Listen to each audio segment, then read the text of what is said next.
40 CS worth of advantage, you are going to make a bigger difference in a team fight. Yeah, and the fact that he's gone straight with that BF sword, almost got the Infinity Edge completed, already got the Berserker Greaves, that advantage of the First Blood, and just that gave him that big CS advantage. It's just, you know, just snowballing as if it were like almost like an AP hero. But at the moment, we can see that Shusei has been back. He's actually picked up a double Doran's Ring now, as well as completing the Sorcerer's Boots. So yeah. he did instead of going just, you know, in one set mode, I need a Rabadon's Death Cap. He has actually changed it up. Candy Panda's going to catch out Melisande here. Actually not going to even bother shooting him. Just no interest in whatsoever. We're not going to get the kill. I'm not really that bothered about you. Ocelot, however, is farming up nice. He's got our Rod of Ages completed edge, got blue buff once again, so his farm is only going to get stronger and stronger. Annie has also completed the Rod of Ages and got the Sorcerer's Boots there. We've also got a Giant's Belt over on Amumu. So Amumu is pretty tanky at the moment. We know that the Dragon is dewy. They took the first one around about the 9-minute mark, so it's very much due, which is why they're starting to linger around here. Lee Sin, in the meantime, is having a good go at this top turret. It's going to take a good half health before Annie manages to get up there. Let's have a look towards Dragon. Yep, that means SK are giving Fnatic yet another free Dragon. That was probably not the best idea there. I'm not even sure if they're aware of the Dragon Timer. That would be very, very bad play from SK there. And XPK is going for Wicked right now. And looks like he does not fancy his chances. XPK has already completed, like you said, the Rod of Ages, and OU needs to be careful now. There is an Anivia coming, and I don't know if XPK knows this. Yeah, he probably does. He probably does. Yeah, Udia's coming as well. They all passed the ward in the river, so they knew that were coming there. Yeah. Tristana's got to be careful down the bottom as well. He doesn't get an Ash Arrow in the face, but he's got Brand coming up in support. And you can see, meanwhile, they are pushing on towards the mid turret. So the mid turret's going to take a lot of pressure, which is why Brand's just come around the side there. Will he manage to be able to pop his ulti off? Wet Dream might go down there. Yes, he will do. Very nice burst damage there. And PK also got the kill out of it, but Shusei won't be happy with that. It was his ulti was pinging around and he didn't get the kill. He's going to be a little frustrated. Meanwhile, in the mid tower, they have yet another stack building there, and they're going to continue pushing on it. That mid tower almost down as well, only down to 622 health, despite the fact it's just the jungler and the support. They're going to have enough, and putting the AD damage there onto Cyanide. You can see he's got the little shield around the little emo Amumu, and he is going to get out of that nicely. So tower goes down, arrow going to go through, does manage to land on Lee Sin, but I don't think they're going to have enough. Yeah. They're not at range, so he's going to walk away from that one quite happily. I'm not quite sure why he walked back into the arrow, probably just a misclick there. He would have, once again, would have dodged the arrow, walked right back into it, but you know, it's fine. There was no one there to follow up, so they were safe enough. And I'm liking what I'm seeing right now. If I was Fnatic, I'd feel pretty good right now. This is actually very, very nice, especially since they have an AP carry that can build a straight Rabadons. And a second AD. Oh, actually they're going in right now for Cyanide. That's probably not the one they want to go for. The turret is still firing on them. Lee Sin way too far ahead, barely jumps out. Cyanide is gonna get away, just barely getting away with his life. Wet Dream super low as well. No one dying. They did. Yeah, they got one. Who died? Wicked died in there. They got Lee Sin. That's why Lamia jumped in. He actually, Lamia ulted him and it knocked him well away from the tower and everything. He was like, thanks, I'm off. And then he had to jump on, follow him with a jump on there. Oh, Shusei nearly picking up a kill there. I think the egg has not been popped on Ocelot yet at the moment there. They need to be very careful because Candy Panda's got a lot of it. And in comes Lamia jumping once again. Tibbers goes down. Lamia manages to get a kill. Lamia's surely not going to survive this one. Wet Dream's not going to get away either. Ocelot manages to come out of the egg though. Will he manage to get the ulti down? He gets one. Shusei goes down. Melisand's surely going to go down. And Nif's going to follow in with a couple of bananas, maybe try to finish it off. Melisand does get away. But wow, that was a little greedy from Fnatic there. Holy cow, and Ocelot said that they were going to play aggressive. He was not kidding, but you know what? Fnatic are not giving them the pleasure of being the only aggressive team in the game. They're saying, you could be aggressive, we could be more aggressive. Yeah, it was greedy, Demon. I agree, it was greedy, but it was also awesome. I'm sorry. It's what we like to see. Yeah.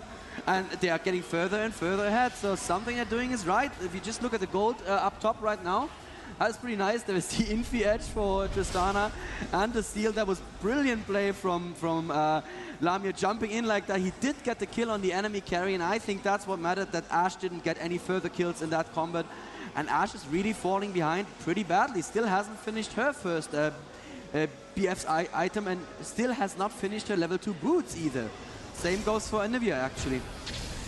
So Brand returns to top, picks up a nice wave of minions. That's going to help towards his Rabadon's Death Cap, which is now nearly completed. Infinity Edge, like we said, with Zeal on Lamia, has really gave him a big boost. Infinity Edge nearly completed also on Ashe. You can see the Wriggles and the gem built up on Udyr, so he's working very well. Hextech Drinker actually on Lee Sin as well, so, and a lot of GP5 items between the two supports, which you kind of expect at this stage as well. Heart of Gold is going to help survival for Melisandre, the amount of times he's been caught in there and had to flash out of situations. Yeah. Let's have a look towards Brand at the top. He's put a little bit of burn on Wicked. And, you know, we were talking about this at the start. Do you think Lee Sin's really worked that well? I don't think he's worked incredibly well. He's, you know, he's not got the greatest score, and we're used to seeing Wicked just dominating the lane up top. Right. Yeah, let me just comment something on Amumu's build. People at home may be asking themselves, well, why is Amumu building 0 magic resist? On the enemy team, the champion who's doing best by far is Anivia. Amumu is not worried about it at all, because the way the metagame goes is Anivia needs to put a burst down on a squishy. If Anivia puts a burst down on Amumu, she almost certainly did it wrong. Yeah. And Amumu can just build pure armor in this case. If Anivia puts all her burst down on Amumu, he's like, thanks very much, we just won this team fight because you don't have the damage output to kill anyone else in our team now. And so he needs to be worried about Lee Sin, about Udyr, and about Ashe. And that's exactly what he's doing. He's building the dodge boots, actually, and the Sunfire cape. Meanwhile, you can see Melisandre going around. Is he going to lay some wards down? Yes, he just put the ward down there. So he's going to pull back and buy. Let's have a look in mid. So let's have a look. I mean, the CS-wise, we've kind of moved out of lane phase, despite the fact they've almost certainly gone back to lane phase. It's a bit strange the way the game's gone. They were stretched out so much. You can see Rabadon's death cap now completed on Brand.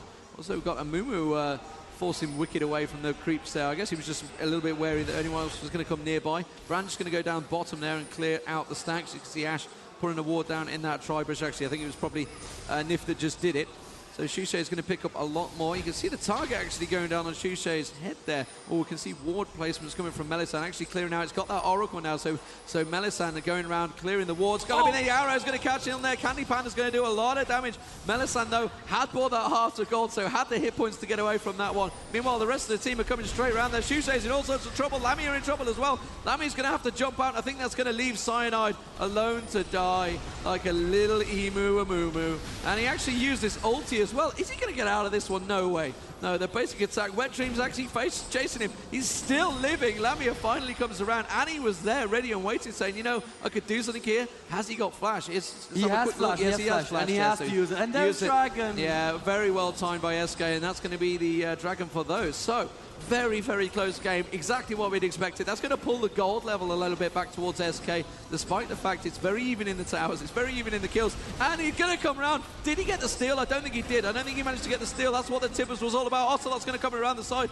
PK will go down. Will Ocelot manage to pick up a kill on Melisandre? Remember, he's already used the flash, which is why he's cleverly gone up there, avoided the wall that was going to come down. And that's going to be mid-tower going as well. So Fnatic are on the backs here.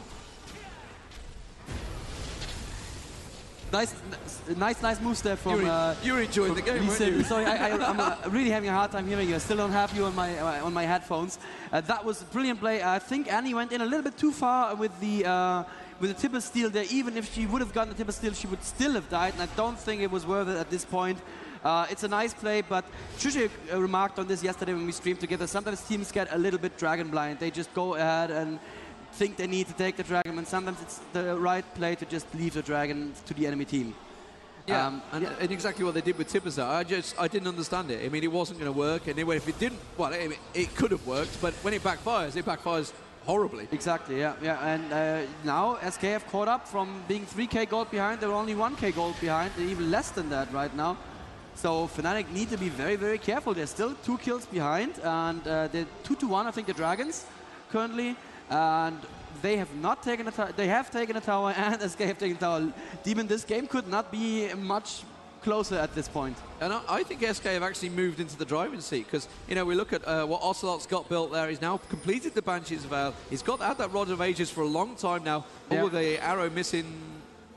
Yeah, I was just making sure it did miss. There wasn't anyone following up. He's also got the needlessly large rod. Infinity Edge now completed also by Candy Panda. He's got that Brilliance potion, a Fortitude potion as well. So obviously expecting to have a big team fight again very, very soon. Meanwhile, Annie, pretty similar situation to Ocelot, I guess. So it's like you say, it's very even. And the difference is going to be, will Shushay be able to, you know, affect the game any more than Wicked is, really? That's pretty much one of the biggest questions here right now. I still think Tristana is a good bit ahead of Ashe. She almost has a Phantom Dance already. Once she has the Phantom Dance, remember, she also has the Berserker's Greaves as well. Ashe actually had to go for Mercury Dreads. Ashe mid. And mid is gonna be dead. Wow, that was beautiful play there from Lamia. finding Ash out of position. At the same time, I was looking at top lane because Cyanide is actually going in against 2 top lane. There's a beautiful bounce from the Fnatic, from the Schroet ulti, but it's not going to be enough to kill any one of them. And there is now 4 people of SK pushing against top turret. But it looks like Tristana and Janna want to take mid turret. Do they really want to do this right now? Well, Ash is still down, and Annie is taking bot turret at the same time. So SK are taking 1 top turret, but at the same time, Fnatic may be taking 2 turrets from them, which would be, I think math teaches us that 2 is more than 1. So I think that's actually good for Fnatic. And more to the point, it's an inner turret. Losing an inner turret is a massive difference. Lamia is going to straight over, and you know what? They are going to lose this inner turret. I think you can see Ashe is coming back. Yeah, Ashe and Nivea, they've all come back now. But, you know, losing that big inner turret, stripping half the hit points off the side turret, and also got a little chip off the main base turret, just all for the sake of losing an outer turret. Yeah. At the top, I'd take that any day of the week. So really well played by Fnatic there. You know, they just threw everything at them. They threw double ultis just to keep them at bay, just to distract them long enough, and it worked. Yeah, beautifully done. And the goal just tells us that you're absolutely right. Once again, Timon, they are catching up again in goal. Shuri is going to get another blue here. Same for Ocelote, also going to get a blue.